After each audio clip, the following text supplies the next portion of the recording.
Hey everybody, today we're going to show you how to use the brake hold feature in this brand new 2019 ES350. The brake hold feature allows you to give your foot a rest at those pesky long red lights or drive-thrus, allowing you to keep the vehicle still without any brake input.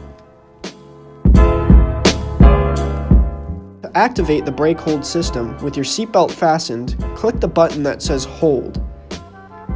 The same symbol should light up on the dash in green. From here, once you want to come to a complete stop, let the vehicle roll all the way to a complete stop, and once you see the orange hold on your dash, you can take your foot off the brake and the vehicle will stay in place.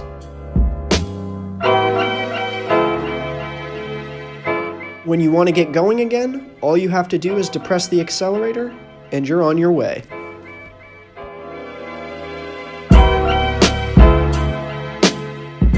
As always, thanks for watching everybody. We'll see you next time.